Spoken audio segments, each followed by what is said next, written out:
In this problem, we are going to subtract these two rational expressions. I know that anytime that I'm subtracting fractions, I need a common denominator. So to start, I'm going to factor each of the denominators to see what we will need to make them the same. So we need to multiply to get to 24, but somehow add to get to a -2, so that's going to be a -6 and a +4. I want to multiply to get to 18, but somehow get to a -9, so that's going to be 6 and 3, both negative. Now that they're in factored form, I can see right away that they end up having an x minus 6 in common. This first fraction has an x plus 4 in the denominator, and this one has an x minus 3. And so our goal is to make the denominators the same, and I'm going to do that by multiplying this denominator by an x minus 3. And if I do it to the denominator, I also have to do it to the numerator. This fraction then would need the x plus 4. Same thing, I have to multiply it to the numerator and the denominator. From here, I'm going to write this all over one fraction.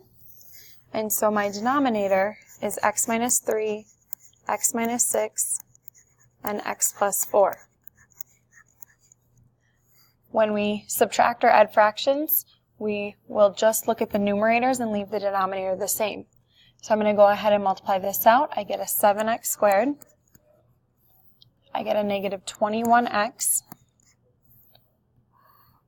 38 times x will give us 38x. And 38 times -3 will give us a -114.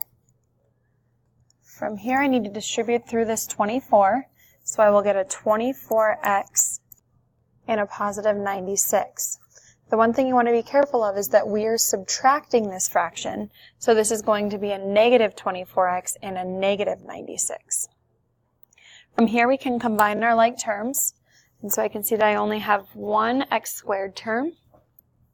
I end up having -21x, +38x, and a -24x, so I can combine those. And then I have a -114 and a -96 that I can also combine.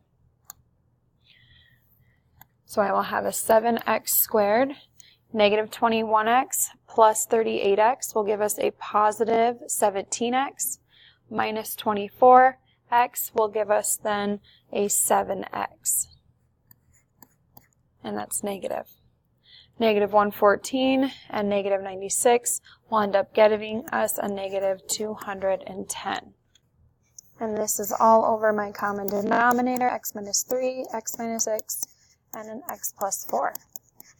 Now, before we're done, we need to make sure that we can't simplify this further. And so I can see that my numerator, I could take a 7 out, and that will leave me with an x squared minus x minus 30. All divided by that common denominator that we keep rewriting.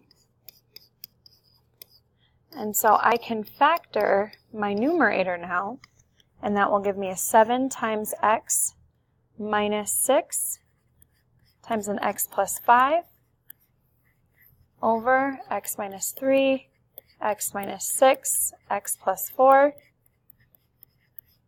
This shows us that we can cancel the x minus 6. And I'm left with a 7 times x plus 5 over an x minus 3 times x plus 4. And then don't forget to list your removable discontinuities. X can never equal 6. And we are done.